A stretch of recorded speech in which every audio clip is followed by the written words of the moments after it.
Sukkot, detonante de alegría. Vamos a ver de esta fiesta porque vemos que cuando el pueblo de Israel regresa el reino del sur, que es Judá, que estuvo cautivo en Babilonia, regresan y vemos una actitud bastante, pero bastante especial y muy positiva, y por eso el título de esta forma. Entonces tenemos que nos dice el libro de Nehemías en su capítulo 8, versículo 16. Salió pues el pueblo y trajeron e hicieron cabañas cada uno sobre su terrado. ¿A qué le llamamos terrado? Terrado, para muchos el terrado es la azotea o alguna parte de tu casa que da al exterior, al aire libre. Entonces dice ahí en su terrado, ¿dónde más? Y en sus patios, tanto regocijo tuvieron que hasta en sus patios, ahí está una enramada. ¿Y qué más? Pues sigue diciendo el texto aquí, y en los patios o atrios de la casa de Dios, de acuerdo con el mismo texto de Nehemías 8:16, ¿a qué le llamamos atrios? Son patios. Entonces, vamos a ver este esquema. Aquí vemos, es cierto, un dibujo del templo, y aquí vemos, aquí en esta parte que delimitamos con un ovalito, es un atrio, es un patio, y aquí está otro patio. Ahí es donde hicieron entonces las cabañas. Vamos a mirar. Y dice aquí, en los atrios, patios o atrios que son de la casa de Dios, ahí hicieron cabañas, pero sucede que, vamos a ver algo más. Decir que en estos patios hicieron cabañas es un error, ya que este templo es el que acondicionó Herodes. Es decir, el tiempo de Nehemías, pues es mucho antes de esta parte, alrededor de ¿qué? 300 años más o menos, 500, entre 300 y 500 años antes de que viniera a existir Herodes, pues es el pasaje de Nehemías. Entonces por eso vamos a ver aquí que entonces al regresar de Babilonia, cuando se refiere que en los patios de la casa de Dios, dice, aunque lo vamos a poner que cuando regresaron ellos de Babilonia, estaba un poco maltratado, maltrecho el templo. ¿Sí? Entonces aquí tenemos una ilustración, y si te das cuenta, a diferencia del anterior dibujo, este carece de toda la infraestructura que hizo Herodes. Entonces este es el que más o menos nos damos una idea que fue el que regresaron, lo encontraron con las puertas quemadas, saqueado, todo maltratado pues por la invasión babilónica. Pero entonces preguntamos, ¿en qué patios se hicieron las cabañas? Porque puesto que el texto dice hicieron cabañas en los patios de la casa de Dios. Entonces, podrían ser dos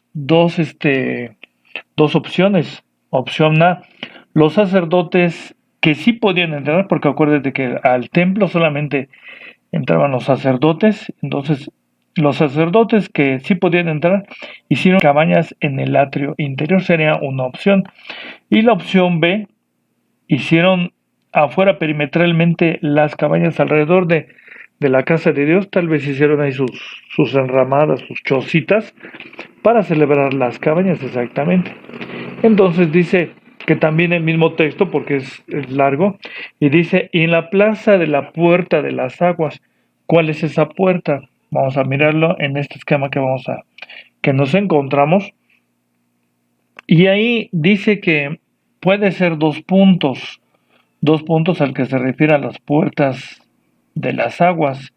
No está preciso, al caso vamos a marcar aquí esta parte. Es la puerta de las aguas, que se encontraba en el barrio sur de Jerusalén, ¿sí? Entonces, está dividido, si te das cuenta, Jerusalén en dos barrios.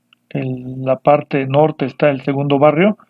Este sería en todo caso el barrio número 1, el primer barrio.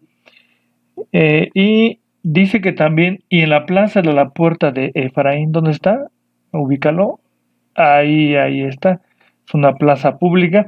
Esos dos puntos pues, es donde la emoción los llevó también ahí a hacer cabañas, a hacer tabernáculos. Dice uno, bueno, ¿y por qué no todo lado? Bueno, ellos tuvieron, no sé, no nos dice por qué en los demás, ¿no? Tú quisieras saber, quisieras que todo hubiera sido lleno de cabañas, pero no. Fueron dos puntos que ellos seleccionaron. No nos dice el texto cuáles fueron las razones. El caso es que esta esquimita nos gustó mucho porque ubicamos los dos puntos donde ellos, aparte de hacerlo en su casa de manera privada, particular, lo hicieron público en estas dos zonas importantes de Jerusalén. Entonces dice aquí, eh, porque si te acordarás cuando ellos hacen las cabañas, como dice Nehemías, es porque Nehemías les está leyendo lo que dice la Torah, y por eso es esta pregunta. ¿Una sola lectura de los textos referentes a los tabernáculos los convenció de hacer cabañas y lograr, eh, y lograr resultados de explosiva alegría? Es decir, el cautiverio fue de 70 años, pero algunos dicen que se olvidaron de hacer cabañas. Vamos a verlo, porque si bien es cierto, Nehemías lee, ¿cómo es que lee? Y luego todos de una manera unánime van a celebrar los tabernáculos. Que por qué no celebraron con la misma intensidad Pascua y Cabañas, porque se estima que ellos iban llegando precisamente del cautiverio, iban regresando a su tierra por ahí del mes séptimo, más o muy próximos al mes séptimo, y lo hicieron en tres rondas, una con Zorobabel, otra con Esdras, y el resto lo hicieron regresando con Nehemías, pero eso más adelante lo vamos a mirar. Entonces, aquí vamos a vislumbrar algo muy importante, que este pueblo que viene regresando, entonces regresa con una identidad y además con prin, principios, que es fundamental, fundamental. Entonces vamos a hablar de estos dos elementos tan importantes, porque el pueblo de Israel, vamos a ver si, ¿qué conservó? ¿Qué conservaron esos judíos que estaban cautivos? Y cautivos no, estaban exiliados, ¿sí? Más adelante vamos a ver la diferencia de una y otra cosa. Entonces nos dice aquí que la identidad viene del latín identitas, y la identidad es el conjunto de los rasgos propios de un individuo o de todo un conjunto, una comunidad. Estos rasgos caracterizan al sujeto o a la colectividad frente a los demás. Y dice, por ejemplo, el mate forma parte de la identidad rioplatense. Y otro ejemplo, una persona tiene derecho a conocer su pasado para defender su identidad. Efectivamente, conforme ves la historia que lleva tu pueblo, la comunidad a la que llevas, pues es como te vas identificando con ella. Entonces dice, ¿cuándo se crea la identidad? Esto es muy importante. ¿Qué importancia tiene la identidad? En la iglesia de Dios hay identidad. La identidad como hijos de Dios nos aleja del patriotismo. Vamos a ver todas estas preguntas, tratarlas de responder en este desarrollo de este tema. Y dice, el niño va construyendo su identidad en la medida en que interactúa en un ambiente social. De acuerdo con Proverbios 22:6, dice, instruye al niño en su carrera. Y en algunas otras versiones dice, educa al niño en el camino por donde debe de andar. Desde su nacimiento recibe la influencia en la sociedad en la que se desarrolla ese pequeñito. Las experiencias sociales que recibe el niño darán como resultado en él una conducta determinada e influirán en su desarrollo personal y social. Esto es muy importante, ¿eh? Entonces ahí vemos al papá, que el acercamiento del hijo con el papá, claro que con la mamá hay más comunicación por el apego que hay a la mamá, pero es muy importante la enseñanza de ambos hacia ese pequeño. Entonces dice, en él aprende, en ese ambiente, las cosas que debe conocer y aquello que no debe hacer. Dos cosas muy importantes y que se las debemos de enseñar de un modo sencillo, no complicado, para que él vaya familiarizándose con la idea que le queremos dar. Y dice Entonces aquí, todo por supuesto en un ambiente social, lo remarcamos aquí. Muy bien, por consiguiente, el contexto social es aquel donde los individuos se desarrollan en determinadas condiciones de vida, como el trabajo, la economía, nivel de ingresos, nivel educativo, y está relacionado con los grupos a los que pertenece. El entorno social, fíjate, el entorno social de un individuo también es llamado contexto social o ambiente social. Es la cultura en la que el individuo fue educado y cómo vive y abarca a las personas e instituciones con las que el individuo interactúa en forma regular. Y es muy interesante porque mientras a ese pequeño no se le inculquen cosas, pues, prejuiciosas, por supuesto que él va creciendo sanamente, ¿sí? Por ejemplo, mira esta imagen, ¿te acuerdas de ella?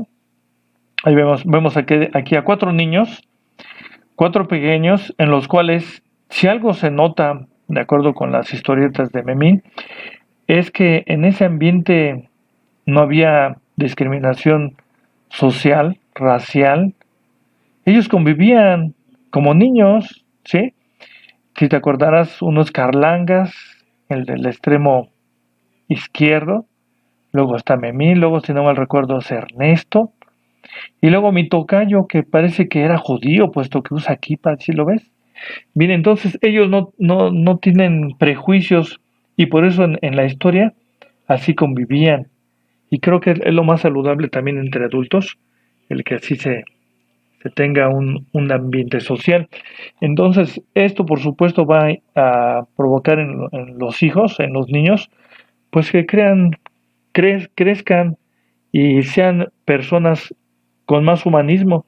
Dice aquí, la interacción puede ser de persona a persona o a través de medios de comunicación, incluso de forma anónima, y puede no implicar la igualdad de estatus sociales, como lo que vimos anteriormente en la ilustración de los pequeños. Por lo tanto, el entorno social es un concepto más amplio que el de la clase social o círculo social. Sin embargo, las personas con el mismo ambiente social a menudo no solo desarrollan un sentido de solidaridad, sino que también tienden a ayudarse unos a otros y se congregan en grupos sociales o urbanos, aunque con frecuencia se piensa en los estilos y patrones similares, aun cuando hay diferencias. Es decir, las diferencias socioeconómicas no son el impedimento para que haya una buena relación social. ¿Sí? Hay en algunos grupos donde sí se ven rasgos elitistas y pues eso no está bien porque entonces hay discriminación. Por consiguiente, hasta ahí nos quedamos con la identidad, pero ¿qué pasa con los principios?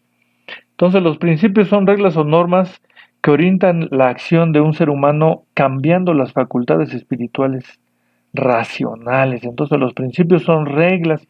Si estamos hablando del pueblo de Israel, ellos tienen reglas. Si de algo se caracteriza el pueblo judío, el pueblo de Israel es que tienen las normas, normas que les fueron dadas en el Sinaí, ¿te acordarás? Se trata entonces de normas de carácter general y universal, como por ejemplo amar al prójimo, no mentir, valores como respetar la vida de los demás, los principios morales, también se llaman máximas o preceptos constitucionales. Entonces es muy importante esto cuando y están presentes estas normas, pues por supuesto que la sociedad vive de una manera más humanitaria, más solidaria exactamente.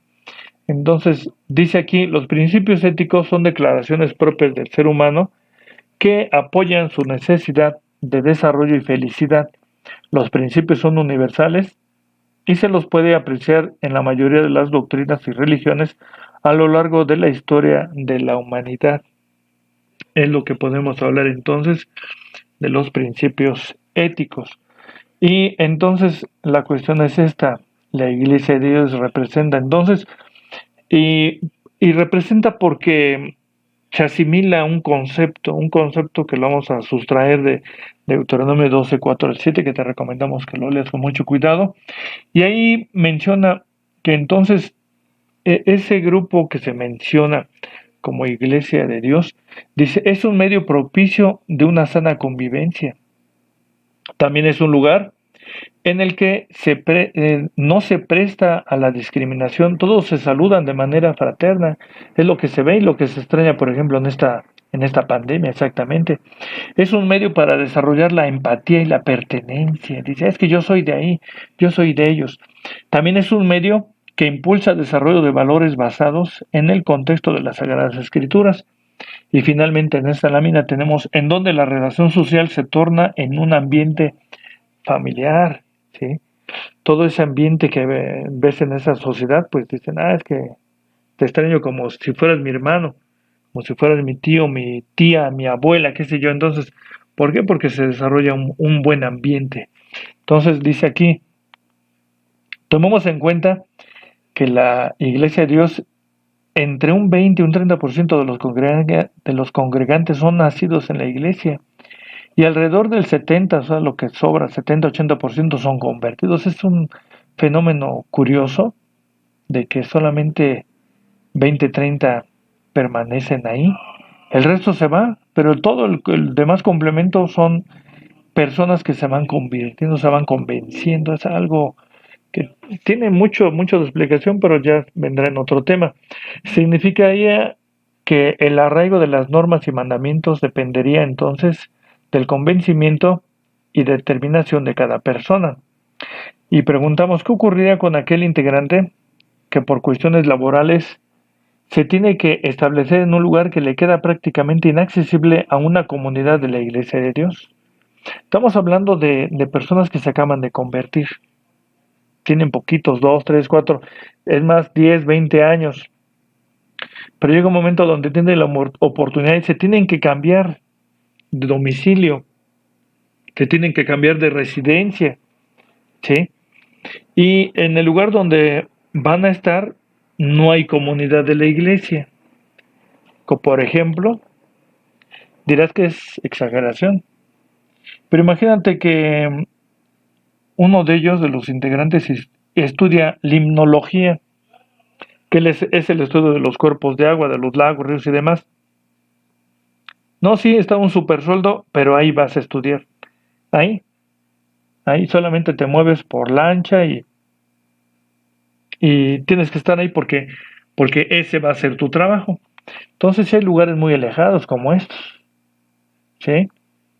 O simplemente vas a un lugar y no se ha desarrollado ahí la comunidad de la iglesia. Entonces, vamos a poner varias opciones. ¿Qué pasaría con aquel que está expuesto a un lugar solitario donde no hay comunidad? Y preguntamos en 4 opciones. ¿Se olvida de sus principios? B. Aprende las costumbres del nuevo entorno sin importar que vayan en contra de los mandamientos del Eterno. C. Se lleva consigo todos los principios aprendidos en la iglesia y los practica. D. Se queda en pausa y espera que algún día se reincorpore a la ITI. ¿Cuál crees tú que sea el más correcto? ¿Qué pasaría contigo? Piénsalo y ve si puedes imaginar qué pasaría si te toca estar en una situación como esta. ¿Sí?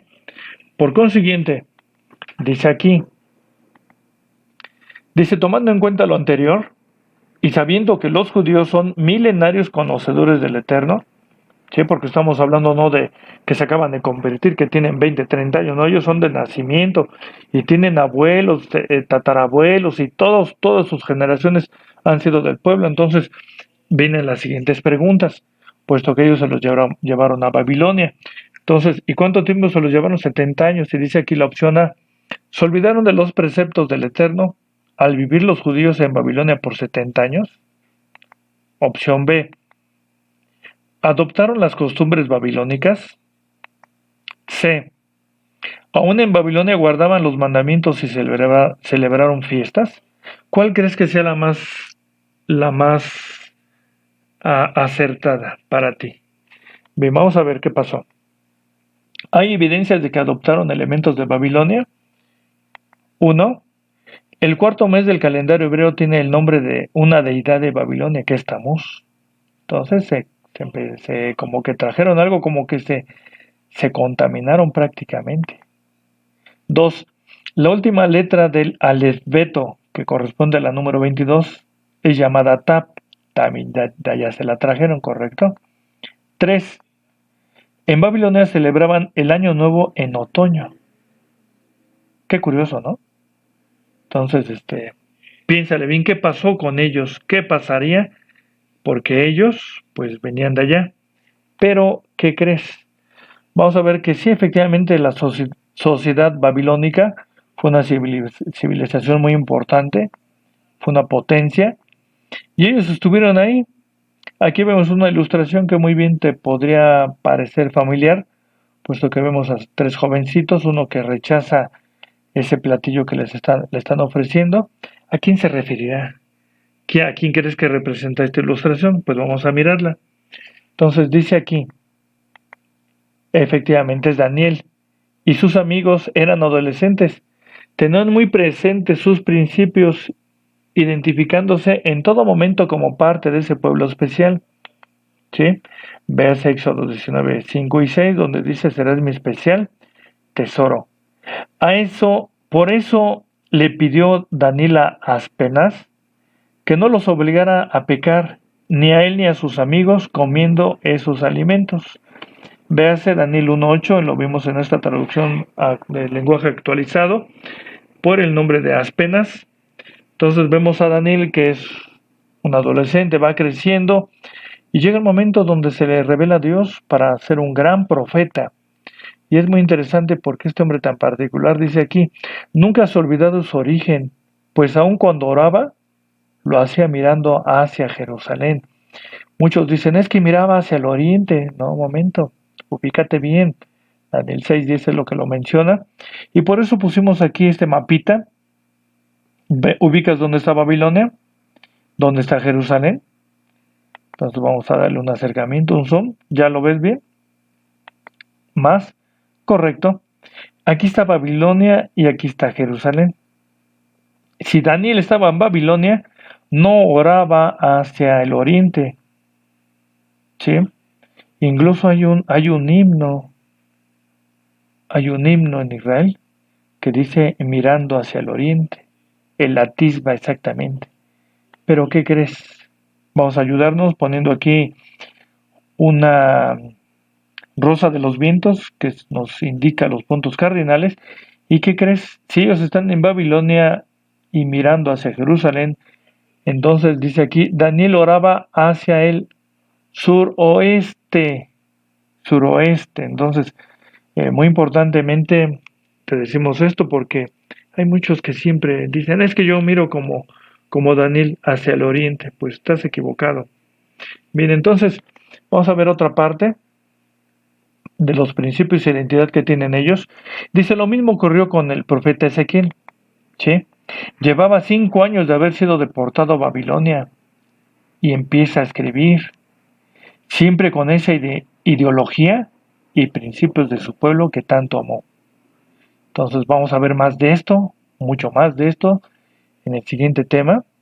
Te invitamos a que no te lo pierdas, porque vamos a ver el desenlace muy importante de este pueblo de Israel que se identificó tanto, y si efectivamente se olvidaron ellos de su Dios y de las fiestas estando en Babilonia por 70 años. Te compartimos nuestros logotipos, comunícate con nosotros si gustas en Videoteca ID.